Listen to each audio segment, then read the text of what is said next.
हम लोग पिछले वीडियो में आपसीकरण अपचयन अभिक्रियाओं का अध्ययन कर रहे थे।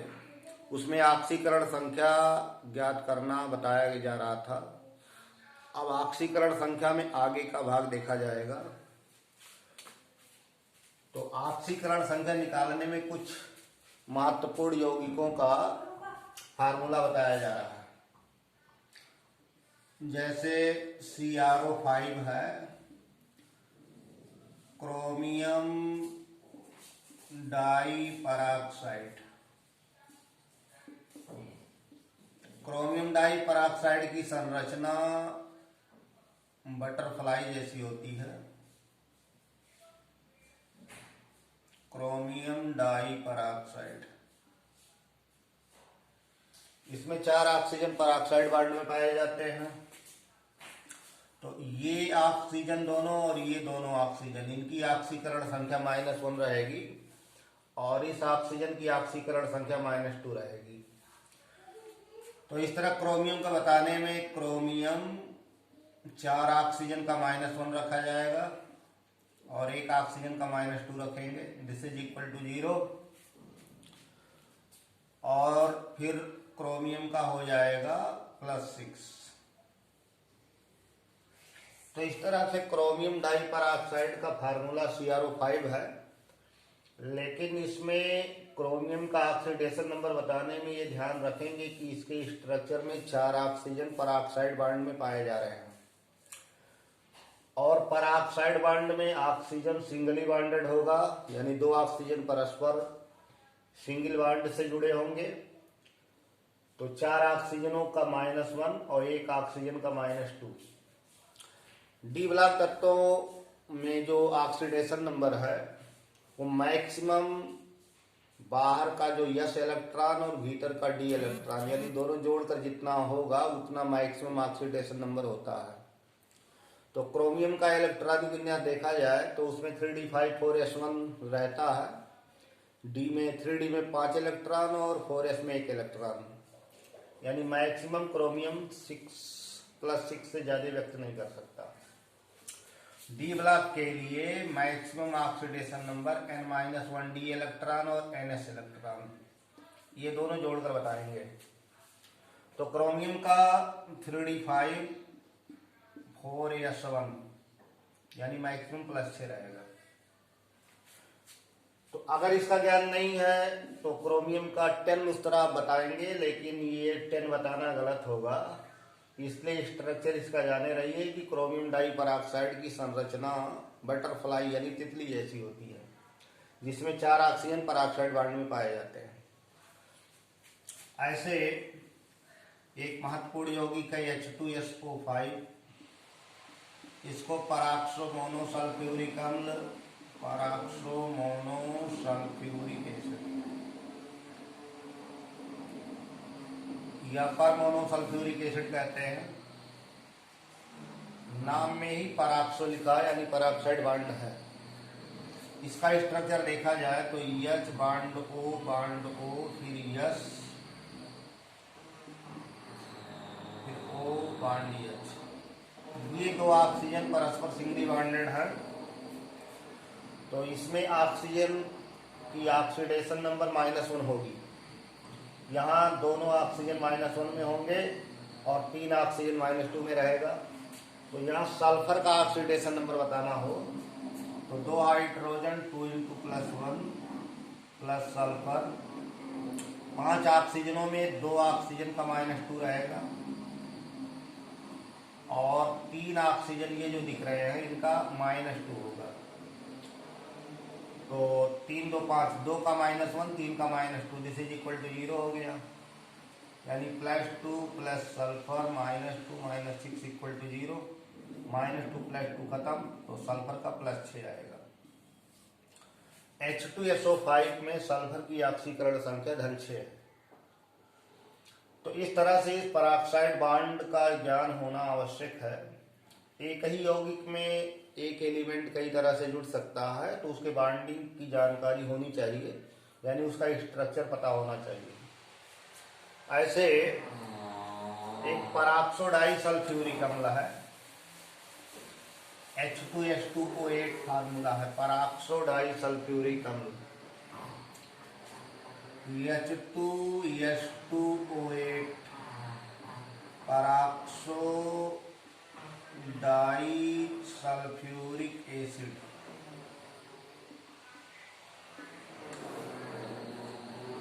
तो पराक्सो डाई सल्फ्यूरिक एसिड में भी पराक्साइड बॉन्ड पाया जाता है।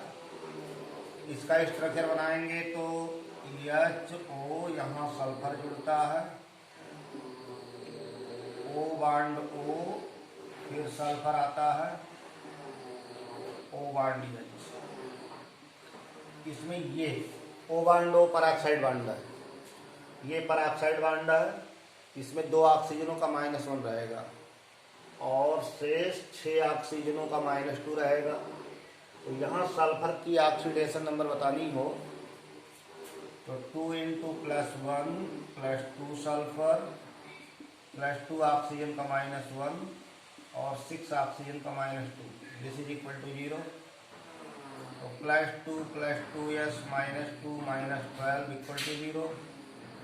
तो 2s equal to +12, therefore s का +6 हो जाएगा। तो इस तरह से ऑक्सीडेशन नंबर किसी फार्मूले में प्रत्येक एलिमेंट का ठीक से इंडिविजुअली पता होना चाहिए। कुछ कंपाउंड में जो है मिक्स्ड ऑक्साइड, जैसे Fe3O4 है, Fe3O4 ये फेरोसोफेरिक ऑक्साइड है। अब वैसे निकालेंगे तो ऑक्सीजन का -2 रखिए, 8 हो गया, 3 आयरन का 8, तो 1 आयरन का +8/3 हो गया। लेकिन इसमें फेरस और फेरिक मिक्स होते हैं, FeO और Fe2O3 पाया जाता है, फेरस ऑक्साइड और फेरिक ऑक्साइड। तो फेरोस और फेरिक ऑक्साइड में दोनों ऑक्साइड हैं, यहाँ फेरस +2 में है, फेरिक +3 में है। तो +2 +3 दोनों है, लेकिन औसत ऑक्सीडेशन नंबर एक आयरन का +8/3 आएगा, मतलब एक का औसत ये आएगा, लेकिन वास्तव में फेरस +2 में, फेरिक +3 में, ये दोनों मिक्स्ड है। आयरन का जो ऑक्सीडेशन नंबर जनरली आपको मिलेगा +2 +3 मिलेगा, यानी फेरस फेरिक। तो ये जो ऑक्सीडेशन नंबर है ये एवरेज है, यानी 3 आयरन का एवरेज है, क्योंकि 2 आयरन का 6 हो गया और 1 आयरन का 2 हो गया, तो 3 आयरन का कुल 8 हो गया। अब जब एवरेज निकालेंगे तो 3 से डिवाइड कर देंगे। तो इस तरह से ये मिक्स्ड ऑक्साइड है, दोनों मिक्स होकर के तब इसको बनाए हैं, जिसको फेरोसोफेरिक ऑक्साइड कहते हैं।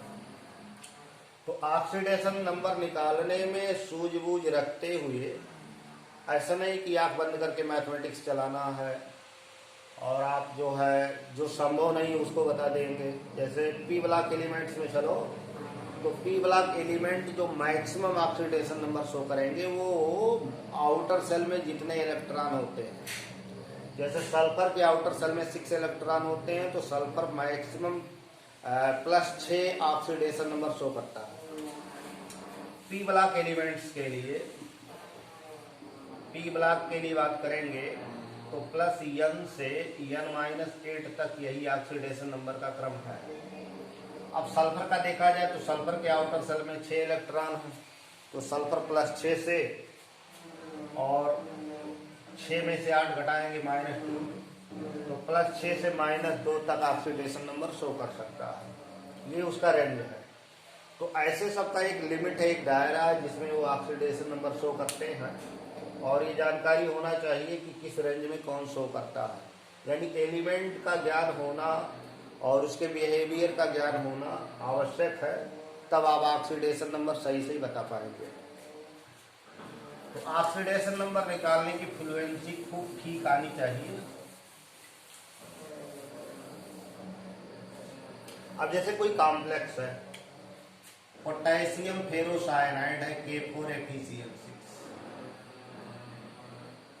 ये कॉम्प्लेक्स है, इसमें ये जो सेंट्रल मेटल आइटम है आयरन, इसका ऑक्सीडेशन नंबर जनरली बताना होता है कि ये जो केंद्रीय धातु परमाणु अथवा आयन है, इसकी प्राइमरी वैलेंसी क्या है, यानी ऑक्सीडेशन नंबर क्या है। तो उसके लिए आपको इसका और इसका ज्ञान होना चाहिए। पोटेशियम एल्कली मेटल है, तो +1 में ही ऑक्सीडेशन नंबर रहता है इसका, यानी +1 में कंपाउंड का फॉर्मेशन करता है। तो पोटेशियम का +1 रहेगा। आयरन का बताना है। अब साइनाइड है, तो साइनाइड की जानकारी आपको हो कि साइनाइड पर -1 का चार्ज रहता है, तो वो पूरे साइनाइड का ऑक्सीडेशन नंबर बनेगा, यानी 6 × -1 दिस इज इक्वल टू 0। तो +4 + Fe -6 equal to 0, therefore Fe equal to +2। Iron इसमें फेरस फॉर्म में है, सेकंड फॉर्म में है। ऐसे पोटेशियम फेरिसाइनाइड एक बनता है, पोटेशियम हेक्सासाइनोफेरेट थर्ड नाम लिखते हैं। आईपीसी नाम लिखने में इनका ऑक्सीडेशन नंबर लिखा जाता है, इसलिए ऑक्सीडेशन नंबर यहाँ भी जरूरी हो जाएगा। 3 पोटेशियम है तो 3 × +1 + Fe + 6 × -1 this is equal to 0। तो +3 + Fe -6 इक्वल टू 0। तो आयरन का +3 आ जाएगा। तो आयरन का +2 यानी फेरस फॉर्म है और ये फेरिक फॉर्म है। तो ऑक्सीडेशन नंबर किसी कॉम्प्लेक्स में जो डी ब्लॉक वाले हैं, जो कॉम्प्लेक्स का फॉर्मेशन किया है उसका बताने में, और उसके जो लिगांड्स हैं, जैसे ये लिगांड कहलाता है, ये काउंटर आयन है, तो लिगांड और काउंटर आयनों का ज्ञान होना चाहिए। ऐसे CONH3 का होल 6 अमोनिया लिगांड है और Cl3। अब अमोनिया न्यूट्रल है, अमोनिया पर कोई चार्ज नहीं होता, अमोनिया न्यूट्रल है। तो अमोनिया यहाँ 0, अमोनिया का पूरे अमोनिया का 0 रख देंगे, यानी कोबाल्ट पूरे अमोनिया का 0 रख दीजिए। ये क्लोराइड है, 3 क्लोराइड है, तो 3 × -1 दिस इज इक्वल टू 0। तो कोबाल्ट का +3 मिल जाएगा। तो जो न्यूट्रल लिगांड है, जैसे अमोनिया है, वाटर है, इन सब का 0 रख दीजिए, क्योंकि होल मॉलिक्यूल्स इज न्यूट्रल। तो जब पूरा मॉलिक्यूल न्यूट्रल है तो उसका ऑक्सीडेशन नंबर 0 रहेगा। और उसमें इंडिविजुअल जब किसी एलिमेंट की बात करेंगे, जैसे अमोनिया में नाइट्रोजन का, तो नाइट्रोजन का -3, हाइड्रोजन का +1, लेकिन पूरे अमोनिया का सीधा रख देंगे तो 0 रख दिया जाएगा। ऐसे FeH2O whole 6 Cl3 hexa aqua iron third chloride है।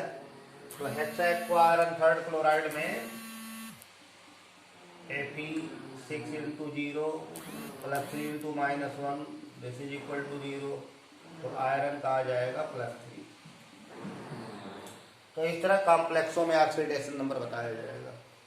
अब ये है कि जो लिगांड हो उसका स्ट्रक्चर क्या है, किस तरह से जुड़ता है, तो ऑक्सीडेशन नंबर बता लेंगे।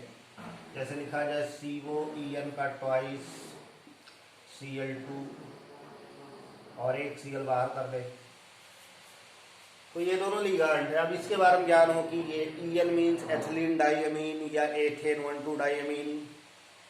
तो इसका जब जानकारी रहेगा तो ऑक्सीडेशन नंबर लिख ले जाएंगे। EN बराबर है CH2NH2 CH2NH2 एथिलीन डाइअमीन। अब वो न्यूट्रल दिख रहा है तो पूरे का 0 रहेगा, यानी EN का ऑक्सीडेशन नंबर 0। तो यहाँ कोबाल्ट का बताना है तो 2 × 0, 2 Cl है तो 2 × -1 और एक Cl यहाँ है तो -1 इसका हो गया, दिस इज इक्वल टू 0। तो कोबाल्ट का निकाल देंगे, यहाँ +3 आ जाएगा। तो कॉम्प्लेक्स में इस तरह ऑक्सीडेशन नंबर बताया जाता है। यानी ऑक्सीडेशन नंबर किसी का भी बताना हो किसी कंपाउंड में, तो शेष का ज्ञान आपको होना चाहिए, शेष की जानकारी रहनी चाहिए। अब ऐसे कोई जैसे आयन है, बहुपरमाणु आयन, जैसे सल्फेट दिया गया SO4 पर 2-, तो अब सल्फेट में सल्फर और ऑक्सीजन का जान लीजिए। उसके बाद जहां भी जिसका भी सल्फेट होगा, सल्फर और ऑक्सीजन का वही रहेगा। अब पूरे सल्फेट का -2 है, यानी 1 सल्फर और 4 ऑक्सीजन का ये -2 है। अब उसमें सल्फर का बताना हो तो sulphur +4 × -2 this is equal to -2, तो सल्फर का हो जाएगा -2 + 8 तो +6 आ जाएगा। अब ये कंफर्म हो गया कि सल्फेट कहीं मिला है, उसमें सल्फर का +6 रहेगा, ऑक्सीजन का -2 रहेगा, +6 -2 रहेगा।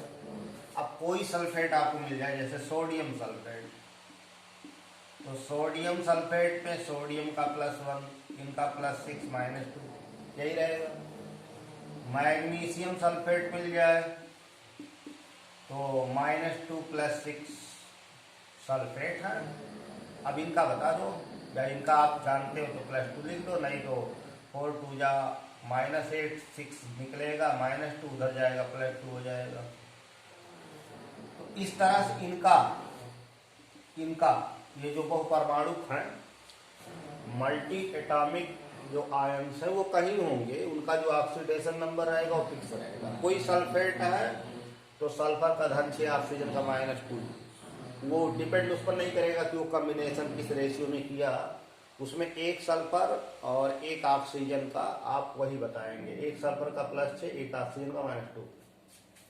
जैसे एल्यूमिनियम सल्फेट का फार्मूला Al2SO4 का थ्राइस लिखते हैं, तो यहाँ सल्फेट है तो -2 + 6। अब इस तरह इनका कैलकुलेशन आप कर लीजिए तो इसका आ जाएगा, जैसे 3 × 4 = 12 हो गया, और 12 का यहाँ मल्टीप्लिकेशन करेंगे 24 होगा, और यहाँ 18 आएगा, और 24 में से 18 या 6 हो गया, और 2 से डिवाइड कर देंगे तो एल्यूमिनियम का 3 आ जाएगा। तो एक जो पॉली एटॉमिक है, यानी बहुत सारे एटमों से जो आयन बने हैं, उसमें एक बार फिक्स कर लीजिए और वही आता रहेगा। ऐसे फास्फेट है, फास्फेट आयन है, तो पूरे फास्फेट का -3 बताएंगे। उसमें फास्फोरस का, तो फास्फोरस का बता दो, एक phosphorus 4 oxygen 4 × -2 this is equal to -3, तो P -8 -3 तो P का हो जाएगा +5। यानी फास्फेट आयन रहेगा तो उसमें फास्फोरस का +5 रहेगा। तो अब जब फास्फेट कहीं मिलेगा तो फास्फोरस का +5 मिलेगा। फास्फेट +5 -2 ये फिक्स हो गया। अब कोई फास्फेट हो जैसे सोडियम फास्फेट Na3PO4, ये सोडियम फास्फेट है। मैग्नीशियम फास्फेट Mg3PO4 का ट्वाइस, कैल्शियम फास्फेट Ca3PO4 का ट्वाइस, एल्यूमिनियम फास्फेट AlPO4। तो फास्फेट है तो -2 + 5 इनका हो गया। अब इस तरह निकाल सकते हो, यहाँ 4 का मल्टीप्लिकेशन करेंगे -8 आएगा, 8 में से 5 जाएगा 3, और 3 से डिवाइड कर लो +1 इसका आ जाएगा। ऐसे इसका +2 आ जाएगा, +2 आ जाएगा, +3 आ जाएगा, -2 + 5 -2 + 5। तो आयंस का अगर फिक्स कर लीजिए, जैसे फास्फेट है तो फास्फोरस का +5 है, ऑक्सीजन का -2 है, तो अब ये कहीं मिलेगा फास्फेट, तो P और O का तो कंफर्म हो गया कि P +5 में रहेगा, ऑक्सीजन -2 में रहेगा, तो बगल वाले का बता देंगे। तो ये जितने बहु एटॉमिक या मल्टी एटॉमिक या पॉली एटॉमिक जो कहते हैं, जैसे सल्फेट है, सल्फाइट, फास्फेट, ऐसे थायोसल्फेट, तो इसमें आप आइटम्स का पहले से निकाल करके प्रैक्टिस कर लो कि ऑक्सीजन का -2, सल्फर का +6, यहाँ ऑक्सीजन का -2 आएगा, और 3 × 2 = 6 में से 2 चला जाएगा तो 4 इनका आएगा, सल्फर यहाँ +4 में है।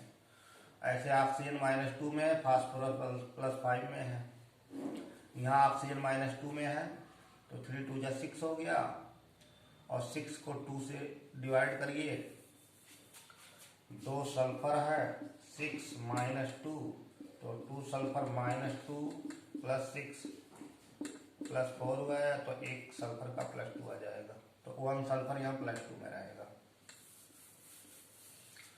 तो ऐसे जैसे इनका 4 2 जा 8 हुआ, 8 3 निकाल लीजिए 5 आ जाएगा, 3 2 जा 6 हुआ, 3 2 जा 6 हुआ, 2 निकाल लीजिए 4 आ जाएगा, 4 2 जा 8 हुआ, 8 में से 2 निकाल दो 6 आ जाएगा। तो ऐसे इनका 3 2 जा 6 हुआ और 6 2 निकल जाएगा 4, 2 से डिवाइड कर दो +2 आ जाएगा। तो अब इनका फिक्स हो गया। अब ये कहीं जुड़ेंगे तो इसी तरह रहेंगे। जैसे सोडियम थायोसल्फेट फार्मूला लिखा गया Na2H2O3, तो -2 +2, एक एक आइटम का है, एक ऑक्सीजन का -2, एक सल्फर का +2, तो 3 2 जा 6 -6 और +4, तो -6 में से +4 गया, -2 आया, उधर गया, +2 हो गया, 2 से डिवाइड कर दो +1 हो गया। तो ऐसे जब प्रैक्टिस करेंगे तो कहीं आपको दिखेगा तो तुरंत निकाल लेंगे। तो एक का बताने के लिए उस फार्मूले में जो और आइटम्स पाए जा रहे हैं उनका आपको जानकारी होना चाहिए, और धीरे धीरे इस तरह से जानकारी हो कि पूरे रिएक्शन में आप सबका ऑक्सीडेशन नंबर लिख ले जाओ। जैसे रिएक्शन का बताता हूं, एक रेडॉक्स रिएक्शन मान लो लिखी है, MnO2 + HCl बनाया MnCl2 और +Cl2 + H2O। अब इसमें अगर ऑक्सीडेशन नंबर लिखना आपको आ जाए तो बता ले जाएंगे रिएक्शन रेडॉक्स है कि नहीं है, यानी इसमें ऑक्सीडेशन और रिडक्शन हो रहा है कि नहीं हो रहा है, किसका हो रहा है। तो ऑक्सीजन का, एक ऑक्सीजन का -2 रखा जाए तो 2 2 जा 4, इसका +4 हो गया, एक Cl का -1 तो एक H का +1 हो गया, एक Cl का -1 तो Mn का +2 हो जाएगा, ये Cl2 है तो 0 रहेगा, वाटर में -2 और इनका +1 रहेगा। अब देखो दिख रहा है -1 से 0, जहां आपको परिवर्तन दिख रहा है वहीं देखेंगे, जहां नहीं देखेंगे, यहाँ भी -1 है, यहाँ भी -1 है, तो यहाँ नहीं देखेंगे, जहां परिवर्तन हो रहा है वहां देखेंगे। तो -1 से 0 यानी बढ़ रहा है, तो इनका ऑक्सीकरण हो रहा है। ये प्रक्रिया जो है ये प्रोसेस ऑक्सीडेशन का, और इनका +4 से +2 हो रहा है, तो ये रिडक्शन हो रहा है। ऑक्सीकरण संख्या का घटना